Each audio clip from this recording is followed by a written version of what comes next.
Welcome to this week's episode of Devil's Trap Podcast. I'm Diana. And I'm Liz. And we're going to talk season 11, episode 13, Love Hurts. Ooh, ooh. What have you been up to, Liz? Oh, not a whole lot. Just working on a house remodel and also bringing this crazy screaming goat in here. And he's screaming right into the microphone for all of you. He's pretty amazing. I bought him for my mom, and I let her have him for for a week or two after. I feel like it entertained her enough. I also found it back in the box in the house, so I figured she was probably maybe entertaining herself too much with the screaming goat. So Halloween is in full sale. Actually, they're starting to put Christmas out, but you can still get some Halloween stuff if you hurry. Right? I mean, it's only the beginning of September. What are you doing? What are you doing? Why didn't you already buy your Halloween stuff? I'm just looking for home decor. Home decor, not Halloween decor. And what about you? I went out 2 nights in a row like a crazy person. I went to a comedy show. It was pretty fun with some friends, and then I went to 2 concerts in one night. I did one of my runarounds. I got to see this country singer named Hannah Juanita. And then I went and saw there was a really cool fundraiser for Amplified Minds with a band called Cure for Paranoia. It's like a hip hop band. They are, but it's like a full band. It's really fucking cool. Yeah. They're so good. Anyways, so that was my exciting weekend, and I'm getting ready to go out of town. Yeah. Time for Nashville, my annual trip. Yeehaw. Literally. So. Good times. Yeah. And other things, they have the video from the Jensen and Jared panel is up on YouTube from Austin, the only city that I care about really. But so I recommend going and watching that from the Creation Convention from August, whatever.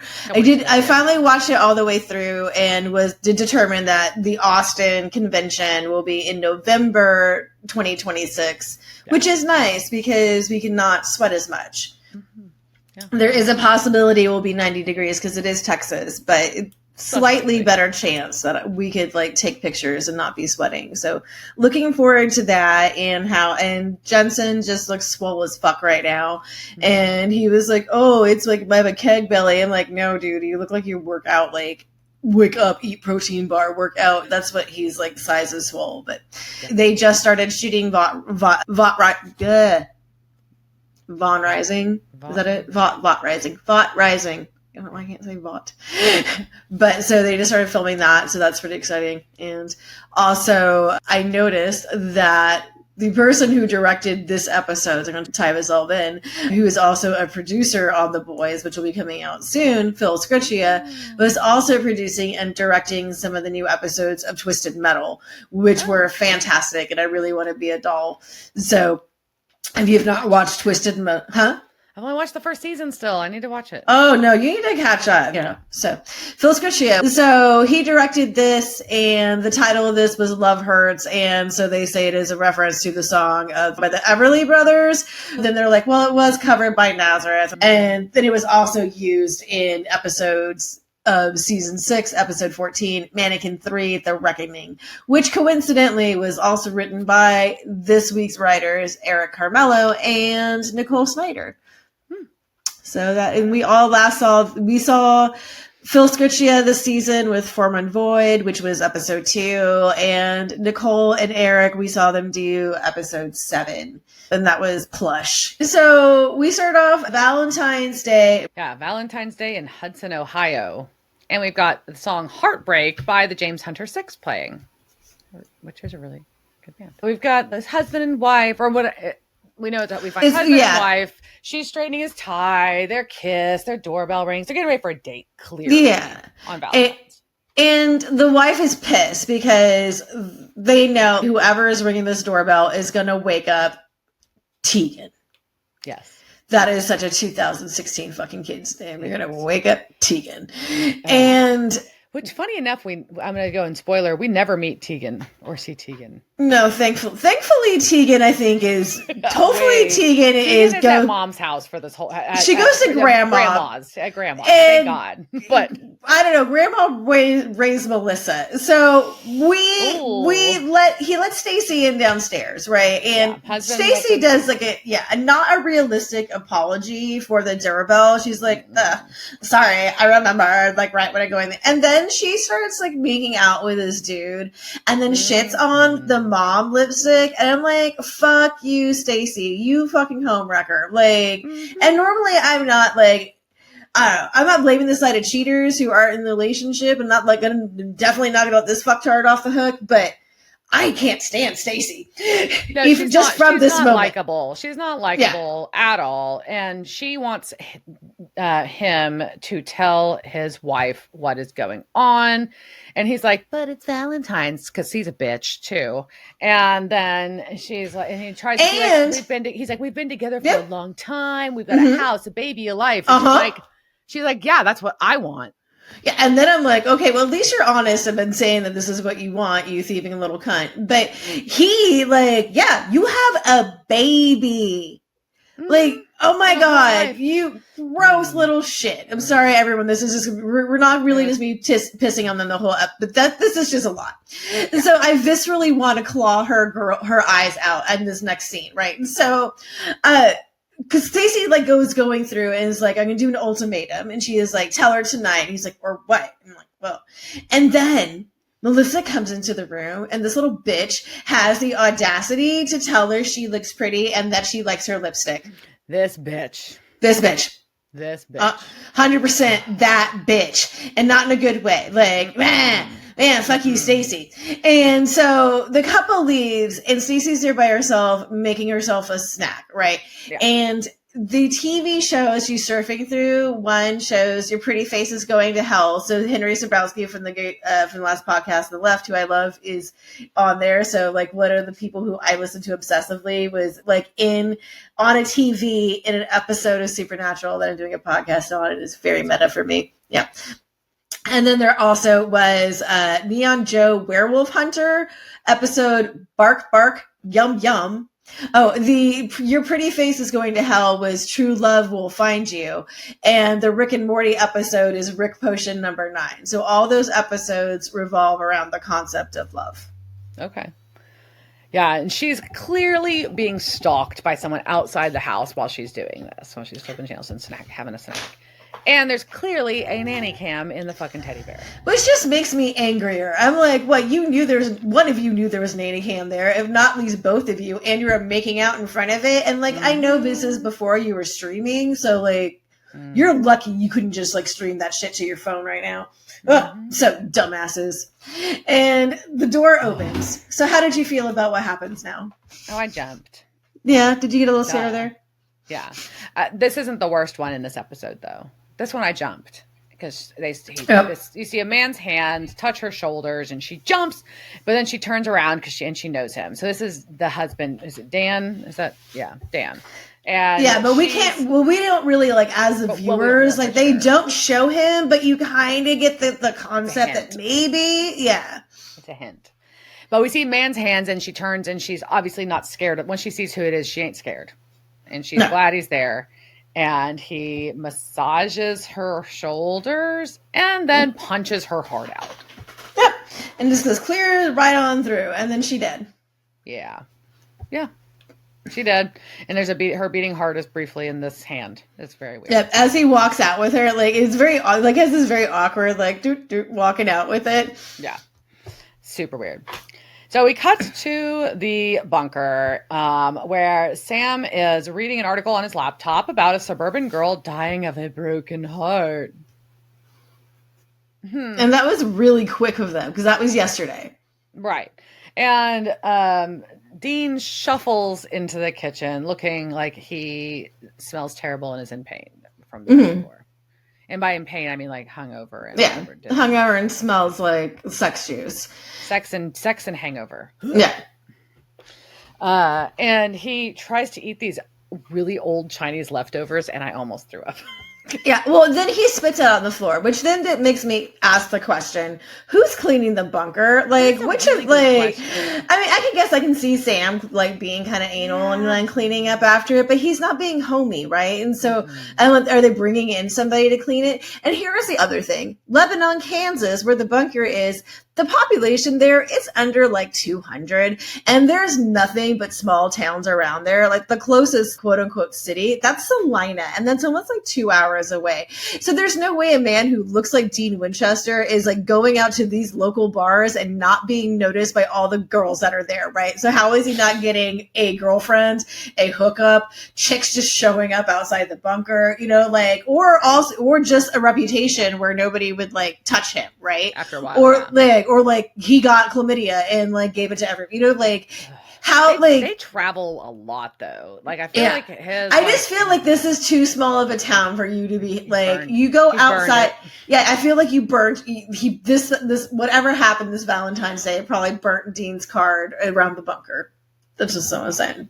Well, definitely has a hickey and needs coffee, and I'm glad he spit out the Chinese food leftovers because that made me want to vom. Yeah. But he was saying that he likes Valentine's Day. He was doing his duty for the single ladies, which also made me want to vom. Mm-hmm. He's just being a fuckboy this episode. Such a fuckboy. And then he's super judgy about Sam not being into it. It's annoying. Yeah, that is also annoying. So Sam's like, whatevs, look out this case. And then we find out that the girl that he was cheating on his wife with, she was fucking 19.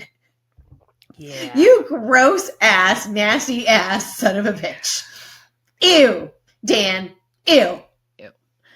And Dean is like, whatever. Is that even a case? It's not Amara. And then he's like, fine, okay, we can go check it out. We can go because, a heart ripped out on Valentine's Day, ironic werewolf, which is the name of my next band. So we cut to the house where this occurred. Where that occurred. So baby hits the road. We go to Ohio. And so there's forensic cleaning services there. And I was like, oh, well, one, they're there fast. Like everything is moving very fast in this episode. The news got out. They got an article on it. And so the forensic services are there to clean up. And according to an undated article on how stuff works, and I think this is very dated, they said that it could cost between $1,000 and $5,000 to clean and to decontaminate. A homicide in a single room with a lot of blood in it might run up to $3,000, but that price will go up by the amount of grossness. First and Last Restoration said the cost can range from $500 to $25,000, or probably about $80 to $250 an hour, depending on the severity of the location and the cleanup required, right? Also, insurance, though, will often cover this. So if you have something that happens in your house, this is good to know. So it can often be covered under auto, homeowners, or business insurance. In the case of homicide, the company usually sends the bill to the Federal Crime Victim Reparations Agency, which provides financial assistance towards the price of remediation. And then in some communities, like churches and stuff, may help out too. So on Reddit 6 years ago, a guy named Nick Anthony Zamuckin of BioOne, a brand that sells crime cleaning services, said that in Greenwood, Colorado, he made $1.2 million a month with 5 employees doing crime cleanup. There is, however, a high investment to get into the cleanup business, including making sure you stay in compliance with the local regulations, and you also have to have your own insurance. Now, the Bureau of Labor Statistics does not specifically list crime scene as an occupation, but because it involves dealing with blood and bloody tissues, they say that it falls under hazardous materials removal workers heading. And the median annual crime scene or cleaner salary, though, in 2019 was $43,900. So I would say that if you're going to do crime cleaning, you should be an entrepreneur and start your own business, because you're not going to make I think it's a better return on your time and your money. So if you're cleaning up blood, like, you need to own that shit. So that's my opinion on the crime scene. Interesting. Yeah. So up to like your next business endeavor. Maybe if I could just have the gross and not the people, I would be fine. But having to deal with emotions of that stuff, that's too much for my nerves. Yeah. But but these guys are there. They're in PPE and they're just cleaning up around Melissa and Dan.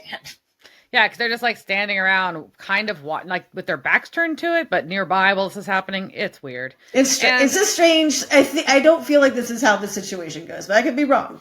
Yeah, and Sam and Dean are there, and they are getting the rundown from Melissa and Dan of what happened. And then Dan makes this comment about how anyone who met Stacy fell in love with her. You're an idiot, Dan. Of course she fucking knew. Sorry, we're like, I'm gonna spoil that later. Like, of course your wife knew, you fucking idiot. Like, you're so stupid. This man cannot cheat. I think that's why I hate him even more. Like, you're a bad cheater. Like, if you're at least gonna be if you're gonna be a crook, if you're gonna be a criminal, if you're gonna do bad shit, do it well. Yeah. So Dean's like, well, maybe this was a crime of passion with his heart ripped out. Maybe they ponder if it was a robbery, but the only thing missing is a nanny cam. And in the background, our forensic dudes are loading up a very bloody sofa. It is splattered everywhere. So Sam and Dean are going to depart, and while Sam is going to go to the morgue, and Dean is going to go to Dan's office to see if he can talk to him one-on-one. Take a sick day, buddy. Someone was murdered in your house. They just took a bloody couch out. I'm pretty sure you don't have to go to work today. So we go from there to said morgue, and Sam is there with the coroner, medical examiner, whatever she is. I'm sure if there's a way to tell, but they're stumped. Yeah, but they know that she was conscious when her heart was ripped out. I feel like you would know if they were alive by the autopsy, but I don't know how you know if they were conscious. That's my additional question that I don't have an answer to. I'm sure that as I didn't research that. I was looking at forensic crime scenes. No, and then I was just pondering that, and then but the coroner does say that they would typically have assumed this was an animal attack, but there was no claws. Yeah, and there's no other markings everywhere. It's just like this very nice, clean hole all the way through. So Dean gets to Dan's office, and Dan is being totally not sus and doesn't know anything about technology because he is just like staring at Stacy's Facebook page. Yeah, until his secretary comes in and tells him that Agent Weller is there going underground, and he hides it, and he's just like, oh no, I'm not looking at anything here. So Dan just calls it out, or Dean calls out Dan. It's like, you're banging the babysitter, right? Well, and he does it with like eyes, right? Because basically he's like, play it straight, like fucking Stacey. Yeah. And he's just like, eyes, look at me. Mm-hmm. And then finally he's like, I want to tell you what's going on, but I can't because it's just too weird. But I definitely did have the nanny cam, but I'm the one that took it. And it was having an affair, but I took the nanny cam because we definitely kissed in front of it and I forgot about it. So I needed to take that, but look at this. And he pops the memory card out of the nanny cam and puts it into the computer because we see the person come through the sliding doors, massage Stacy's shoulders, punch her heart out and leave. And it was Dan. He's looking at it wasn't me. Yeah. Shaggy defense. Wasn't me. Even though you saw me punching through her heart. Wasn't me. So Dean's like, all right, Shaggy, I'm going to take this SD card. Mm-hmm. And that holds up all this memory. But I just really want to know how this teddy worked back then. But actually he believes Dan. Yeah, because he sees something in it, but he tells Dan to keep a lid on it while he looks into it. So Dean goes back to this motel room where Sam's at, and Sam's got nothing. But he is sitting on the couch in this white button up, which is very 50 Shades of Grey to me. But he's found nothing. Well, Dean's like, look what I have. He's got this memory card to show, and Sam's like, I thought he was at dinner, and he's like, that's not Dan. And in the camera, they can catch a flare, and so we can see by their light and their eyes that that's a shapeshifter person. Of some kind, yeah. So, back at Dan's office, his secretary checks on him, and he's like, I'm fine. And then she's like, kind of pointedly being like, maybe you should go home and be with your family, you dick. Like, like someone was just murdered in your house. Maybe go be with your wife and baby. Maybe? I don't know. Good idea. You stay here working instead. That's fine. And then she goes to the elevator, and she's just standing there politely, and some fucking bitch gets off the elevator and shoulder checks her. Yeah, and she's got really cute boots on, though. Yeah. And this bitch that got off the elevator comes around to Dan's office, and it's Stacy. Stacy's supposed to be dead. So he is super confused. And she says, I want you to give me your heart. Give me your heart. Yeah. What a pun. What a pun. And she takes her nicely manicured hands and rips out his chest all the way through a cubicle wall. Yeah. Yeah. Punches his heart out and walks away. So we go the next day. We've got Dean talking to his secretary, Gladys, his assistant, actually, and she's like, "No, I just remember this rude, buxom 19-year-old." Buxom, Gladys? Why are you using the word buxom? What the fuck, Gladys? It was just funny. I was like, "Are you a 1940s ball?" Like, I don't know. It's so weird. And Sam confirms with a photo that was her. So now they know it was the shifter. And so now they're sure that Melissa is behind this all. Well, Dean's not really sure. He thinks. He is laying odds that Melissa is the shifter. Yes. So they have to go see her, of course. And she's holding 2 bottles, but the baby's not there because the baby's with grandma. And why are these bottles half full? Did she just have these laying around? That's not how that... I'm not sure. I don't know. Maybe Tegan was not very hungry. But Sam is just like, look, I gotta ask you something. Kind of uncomfortable. Did you know that your husband was fucking your 19-year-old babysitter? And she's like, I did. But I still loved him and thought we had a chance to fix it. Girl. So Dean's like, hey. I'm going to break into Destiny's Child. Girl. So. I'm going to let it go. Let it go. Girl made her choice. Oh, girl. So Dean's just like, here's a pen and a card. Write down your number, which is a good way to be like, touch my silver. Touch my silver pen. That's kind of a heavy pen, too. I guess it'd just be silver plated. That would probably have the same effect, but... I guess. But it doesn't faze her. So now we know that Melissa is not the shapeshifter. And Sam's like, well, by the way, we're at this motel if you need anything. They leave, and Dean's like, I want a beer and to go find some more chicks. He wants to be a fuckboy in Ohio because the fuckboy he's burned Lebanon, Kansas. Well, maybe his dick is burning by now. But so Sam is going to go hit the lure while Dean goes and does he's just being super Dean Winchester, like an older version of Dean that we haven't seen in a while, which is kind of good, but also kind of weird. He's likely compensating for something is what we will figure out. But yeah. So Melissa, though, she may not be a shifter, but she may be shifty. Oh, there you go. Because she watches them leave and then runs to this hidden box full of witchy stuff and starts shoving it down the drain without the disposal or the water running. Okay. First off, that's not how you use your garbage disposal, Melissa. Okay. Second, I don't want to be misogynistic here, but I don't think you know how to fix a garbage disposal and your husband is dead. So I would not put sage in a disposal. We do not put our sages in the disposal. We certainly don't put a fucking cat skull in our disposal. That is how you break in the disposal. Then you have to have the repairman come out and explain to him why there's a fucking cat skull in your garbage disposal. Yeah. Also, just turn on your goddamn water before you put shit in there. It's just. I mean, she eventually does. It's just annoying as shit. No, man. To watch, but she's calling a number that's programmed in her phone as the Art of Dying, and saying that she messed up. Dan's dead, and the FBI is asking questions. You don't leave that out of voicemail. No, you don't leave that voicemail. Do not leave that voicemail. If I'm like the person that we learn it would be, I mean, fuck you, man. Like, I'm just never. What? A new iPhone? Who dis? I would go get a new phone completely. Well, later on that evening, she's having her glass of wine. And by glass of wine. Yeah, no, but she was my glass of wine. She poured a bottle of wine into that glass because that is a chug. It's a big ass glass. It is a big glass of wine. That's like when I have like my glass of wine and it's half a bottle. Yes. Yeah, it's your glass of wine. Is the whole? The bottle is a glass. So. Yeah. someone is knocking at the door and it's 2016 and there isn't a doorbell camera.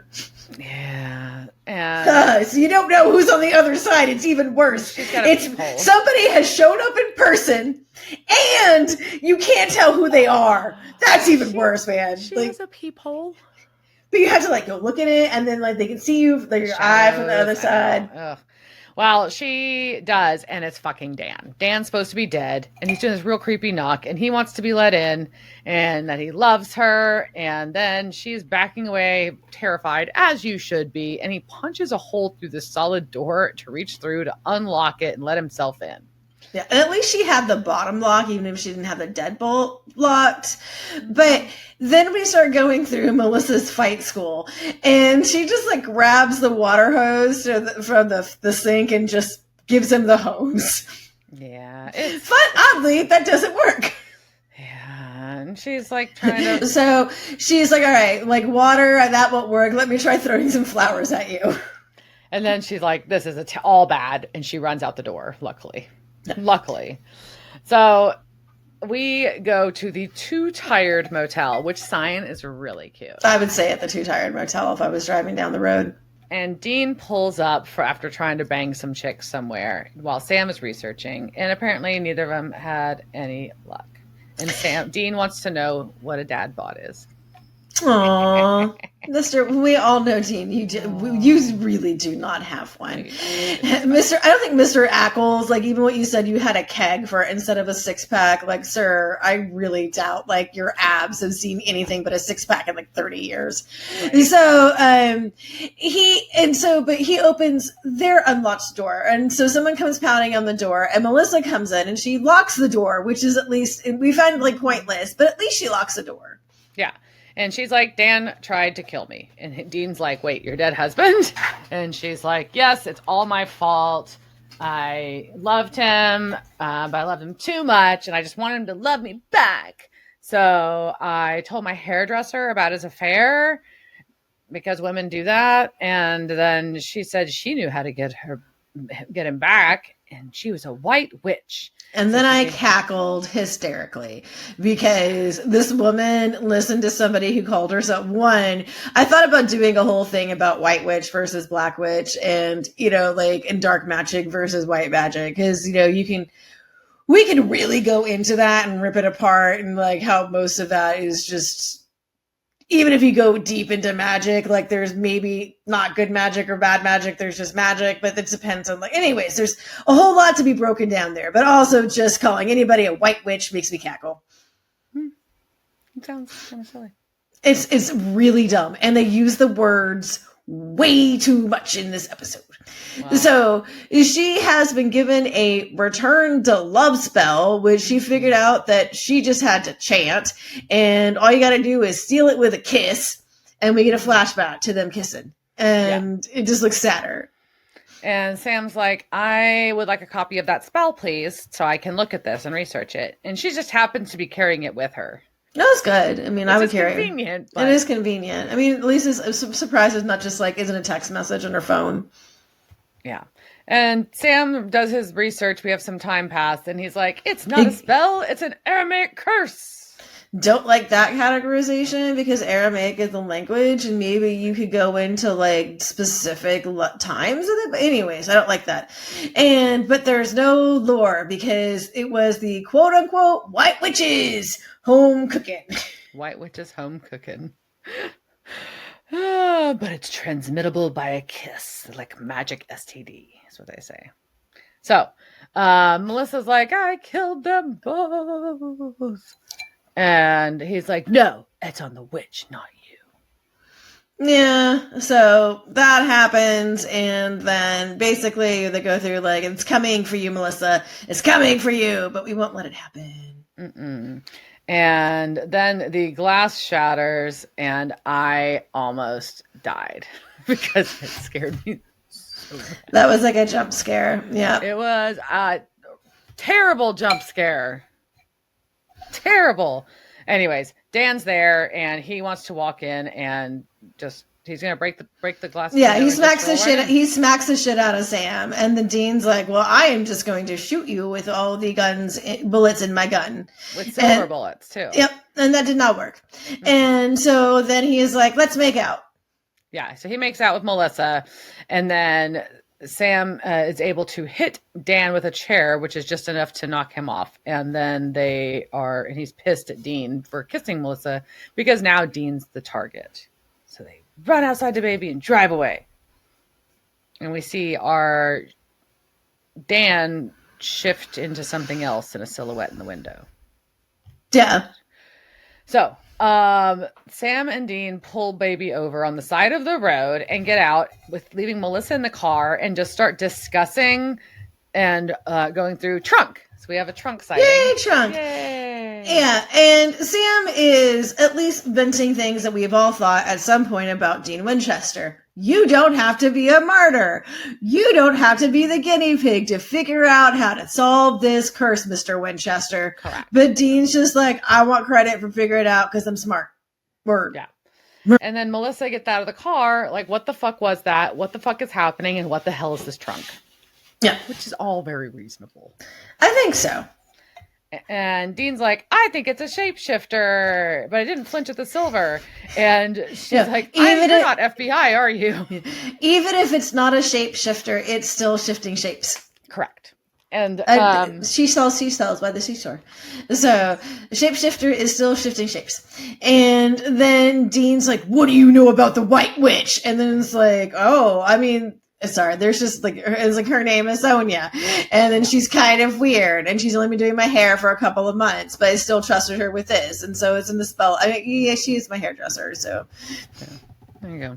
She's my hairdresser. So we are going to go to the salon. To the Art of Dying, where Dean gets to have a dad joke. It was like, can't say she didn't warn her. So they want Melissa to stay in the car armed with a knife. And she's like, wait, what? And he's like, probably need to stay here.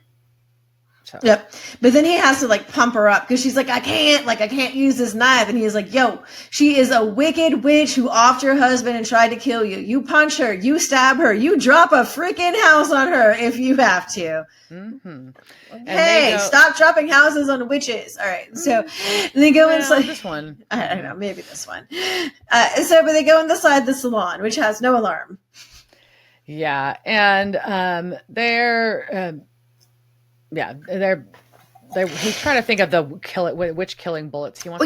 So Sam cocks his gun, and now is the time that he decides to tell Dean that he's using witch killing bullets in his gun. They didn't strategize this about this at car. No. Okay. Not when they were at Trunk. They didn't talk about anything at Trunk other than like kind of telling Melissa they're hunters, but not really saying it, not explaining what that means, and just getting ready to go to the salon.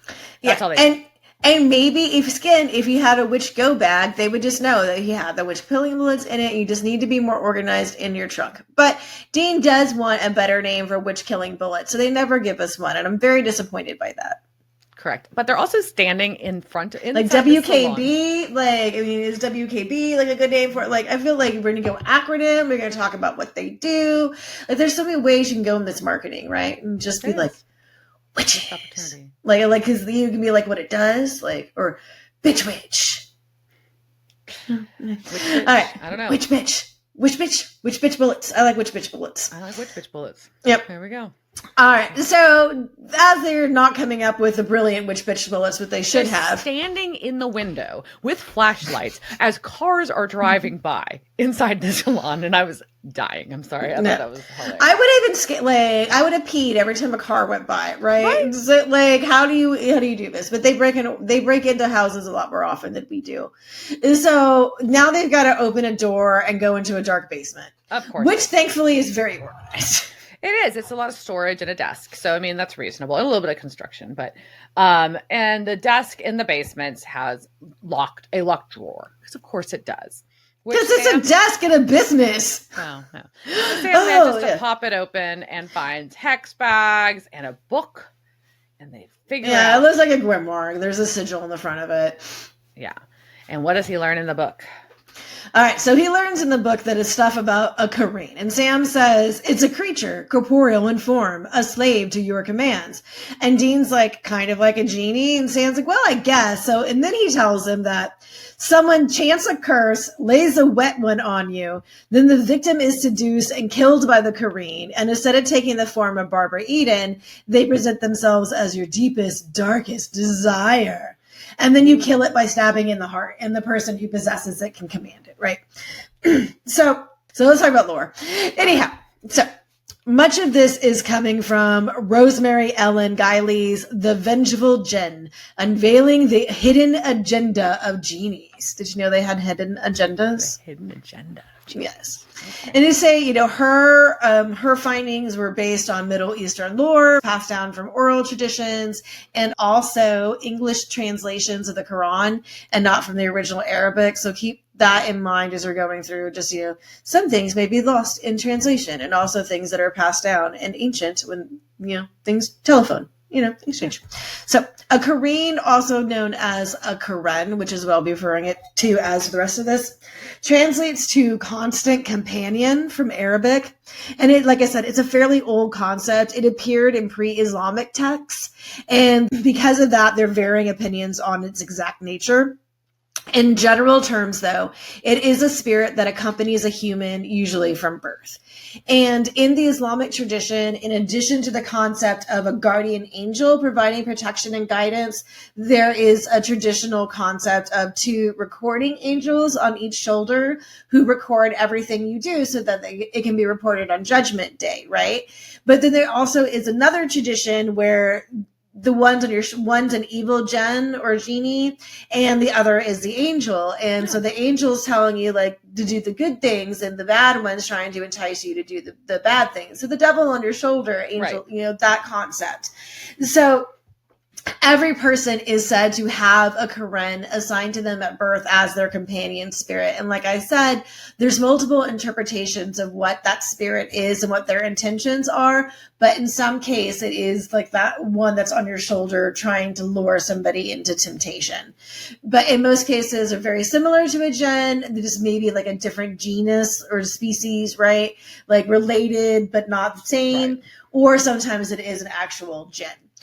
Some say that they're there for companionship, comfort, and protection against evil jinn, and the others say they're there to lead their assigned person astray, and that's more fun to talk about. So we're going to talk about that part. So the wicked Qaren gain their power and their strength from the person giving in to temptation and evil. And the only way to take away their power is by living a righteous life, right? So Qarens come in both genders and which one you were assigned. Again, this varies on which version you ascribe to. In the versions where the jinn assigned is opposite gender to the person, they are very jealous of any love interests, and they're responsible for interfering with relationships, right? So they'll get jealous and break up like your would-be husband through various means of trickery, right? They're also a trickster. And some of them can get jealous if you even just look in the mirror too much because you're admiring yourself and not them. If they are to please the person who has the Qaren, they can get headaches, generally just get sick. They can have nightmares, unexplained bruises, insomnia, depression, loss of appetite. All these things can happen, but you can try and take control of them. However, if you try to enslave them and you fail, then they can kill you or they can make you sick. You can't, it's risky, right? And there are professionals that you can seek to help you. They can do a banishing ritual. That is also risky. You can summon them without meaning to just by talking about them. So, it is recommended that you speak of them either in whispers or use euphemisms like them and those other people. I think that's also risky in terms of just cancellation possibilities. So I would not use those terms. There have long been stories of humans marrying and banging jinn. I believe we have spoken about this before and about the people in the United Arab Emirates who claim they were descended from a line of jinn. There's also some traditions and beliefs when men cannot find a proper wife, they will find a priest or a sheik who can marry them to a jinn. And with that comes with consequences. And that includes jealousy and the need to, if you're a dude and you marry a jinn wife, you have to constantly talk nicely about your jinn wife. Otherwise, you will be driven insane and possessed to do horrible things. And if you look at any other woman, that would also make your married Qareen crazy. And so you need to talk nice about the jinn that you married, and don't cheat on her. Don't look at other women, or is she going to drive you nuts? Also, season 11, we have moved away from the sex magic era, and we have moved into the era of boob folklore. So here we go. So with the Qareen, you were supposed to knock before you enter any room so as not to surprise them. This story was told to Gylie about someone's cousin who was married to an evil genie. At least that's what I got from her stuff. So, quote, for a year, he and his jinn wife had lived happily together, and they even had a son. One day, the man forgot about the stipulation of knocking before entering, and he stumbled upon a horrifying scene. The jinn had taken on a different shape. She was hairy and ugly, with vertical eyes in her face. She was cooking, and their child was crying hungrily in the other room.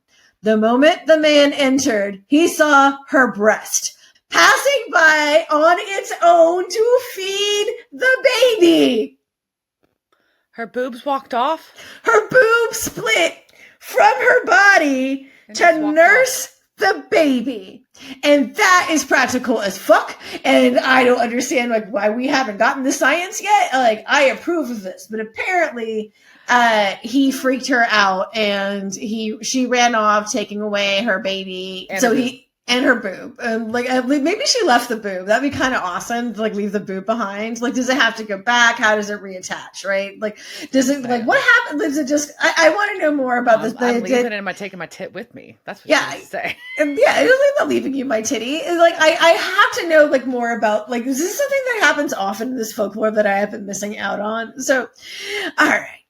Enough of the titty folklore. If the jinn was a Qareen, and the jinn could become something called a Makhawi, I'm probably saying that very incorrectly. It's Makhawi, which is a term for jinn that fall in love with a human.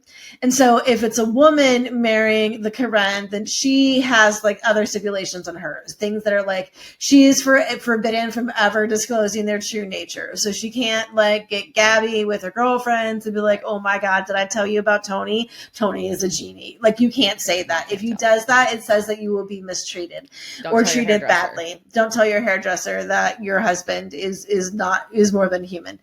So you can protect yourself from this, and if you want to keep evil jinn away, so this would be a non-attached evil Qareen, right? If you wanted to get them away, you read the second chapter of the Quran at night for 3 days, or just in general, don't be immoral, right? Which I think is easy peasy. So if you be a good person, then you're fine. Yeah. But also, disconnected titty, maybe my next album. All right. Yeah. So we go back into our motel. Wherever we're at, we're talking about things. We've fled the motel. We're at the salon. Salon. We're at the salon. And so Dean's amused by this because he doesn't think it's a curse after all, because he's excited to get FaceTime with Daisy Duke. That's his deepest, darkest desire since he was 7 years old. So, does she come with her Jeep? Well, Sam is clarifying that this is Bach, not Simpson. And he's like, either one. No. Either one. Which I really appreciated because, by the way, Jessica Simpson had a lovely dress on at the VMAs. I did not watch them, but I saw a picture of her, and I will send it to you. So the boys play rock, paper, scissors. And this is the first time in the history of Supernatural and of the Winchester's lore that Dean has ever won rock, paper, scissors. So he is fucking stoked. So they have to go find the Qareen's heart because it's hidden somewhere in the salon, they're sure. But much like her titty. So maybe that's the disconnected titty. It was a heart. Oh yeah, so maybe that's where they got that from. Okay, I'm running with this now. All right, we're on board. So Sam is going to go upstairs to look for it in the hairdresser's stuff and starts poking around in cabinets while Dean stays in the basement looking around. And he finds a locked metal box, pops it open, and we have a heart. But we also have Sonia the hairdresser. Red Sonja has appeared. And she's handling Sam. Yeah. With her magic. She's like, so Dean in the basement hears a noise, calls out, and we have an Amara sighting. But we know, and he knows, this is not actually Amara. This is the manifestation of Dean's deepest, darkest desire. This is Qamara. Qamara? Yeah, that's what I started calling her. We've gotten to Qamara. So Qamara is like, okay, so he's just like, you don't have a heart. And so upstairs, though, Sonja has tied up Sam, who has ID'd him as a hunter. So at least she knows, like, she's not a dumb bitch. Like, she knows. And she knows. And she has a villain speech to give. And he's like, but you're just a witch hucking death curses as love spells. And she's like, I want to punish these men. And, okay, I'm not going to lie. She may have some points here. Because she's like, the only thing worse than cheating men are the cheating men who get away with it, right? So we have that first part there, and then I'm just going to jump ahead. But she's really pissed off about the women who, like, let these guys cheat on them and then come back for more, and then it's just a different guy, right? And so these girls who just keep dating guys who cheat on them over and over again and then come whine in her chair about, like, why is this guy cheating on me? Like the other 500 guys that they dated before. So I get it, Sonja. I'm not. So she's killing the women too because she thinks she's weeding out the idiots. And so don't agree with your solution to your problem, Sonja, but I can get why you're frustrated at this. I can understand. I would also be, if I was a hairdresser, I would probably be like, oh. But also, she says Sam is nuts, but she really could have killed him by now. I just, like, she has a pen, just, like, stab him. Like, yeah. I don't understand. So then we go downstairs to Qamara. And she's talking about how she can see inside Dean's heart, and he's cloaked in shame, but he can't help himself. Which is really kind of, and I think is an interest. We're getting some interesting breakdown of the Dean Amara desire relationship thing, right? But then Sonja starts the Aramaic strangle spell, and it involves, like, mushing a lot, but Melissa runs in and she's just like, no, Sonja, stop, I have a knife and I have no idea how to hold it, I'm just gonna hold it awkwardly, very awkwardly, while Qamara and Dean now are officially in a full fight in the basement, and Melissa's like, Sonja, enough is enough, and it's just enough time that Dean is able to distract her. Sam is able to distract, jeez, I can't even talk. So Sonja's distracted. Sonja distracts Melissa, and Sam shoots Sonja while Dean and Qamara are fighting. And so Qamara is almost about to rip out Dean's heart, but then she disappears right after Sam shoots Sonja. Too many S's. Sam is able to stab the heart immediately after stabbing. shoots Sonja, stabs the heart. Dean survives. Fake Qamara turns into, like, this weird dissolving into dust implosion of blue light. That's pretty cool. Yeah. And Sam's just like comes in and he's like, well, are you good? You good here? Yeah. So Sam did not see Qamara. Yeah. And that's where we're at while they go back to the motel. Where nobody has called the cops. Nobody's called the cops. The window's smashed out. They stole their stuff. They did leave cash for the window, which I appreciated. But Sam wants to hear from Dean about Daisy Duke. And Dean is actually honest and says it was not. It was Amara. What? And Sam does not seem surprised, but asks if Dean was surprised. And Dean was like, she can't be my deepest, darkest desire because that would make me complicit in evil, right? Like, he's asking Sam for reassurance. And Sam's like, well, do you think that you had a choice? I think she picked you out of the whole universe. He's so open-minded and so not judging him, right? Yeah, it's very interesting. And Dean's like, I want her dead. And he is like, and Sam's like, I know that, but how bad is this really? And he's like, when I'm standing here without her, when she's not here, I want to kill her. That's all I want to do. But when she's nearby, I can't do it. Can't do it. Just can't. He's screwed. But we want to kill the darkness. We need to kill the darkness.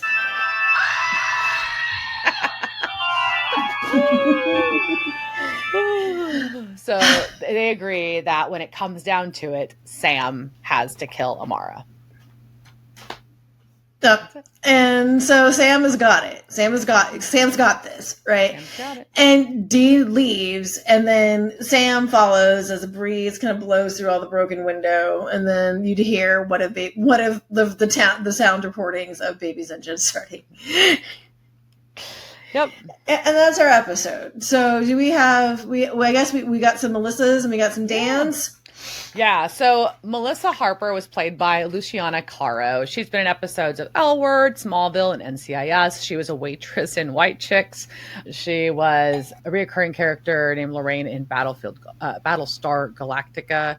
She BSG. Sam in Blades of Glory, and Crazy Lee in Falling Skies as a recurring character as well. And then Dan Harper was played by Jim Thornburn. He's been in episodes of Degrassi Next Generation, Smallville, Fringe, The Fixer, Superman and Lois, and a whole bunch of Hallmark. Sonia was played by Venus Terzo. She's been in episodes of 21 Jump Street, Dead Like Me, and Frequency. She was Cindy in It, the 90s version. She was Glory in Lonesome Dove. She was a hostage negotiator in Skyscraper. She's done a ton of voice work dating back to the 90s, including the He-Man, Ranma, Sonic, the Hedgehog, Darkstalkers, and X-Men. Sonic the Hedgehog with teeth? Yeah. And then our Gladys, our office assistant, was played by Lucia Walters. Episodes of X-Files, Smallville, 4400, Tin Man, iZombie, Prison Break, Good Doctor, and Reginald the Vampire. She was in 50. She was a small. Was she in 50 Shades of Grey? 50 Shades Darker. Nice. Yeah. And then she was Julia, a reoccurring character on Virgin River recently. Our coroner was played by Carmen Aguirre, and she's been in episodes of Tin Man, V, Riverdale, and Superman and Lois. And she was the hotel maid in Best in Show, and was a Spanish teacher in the Santa Claus 2. And Stacy was played by Zoe Frazier. She played herself in a short that she wrote and produced called Worst Day Ever. Stacy, you got it going on. Cool. Yeah, sorry that you were 19 in this episode and a man took advantage of you and then he died. So what do you think about for I guess the reoccurring supernatural Valentine's Day episodes, right? Mm-hmm.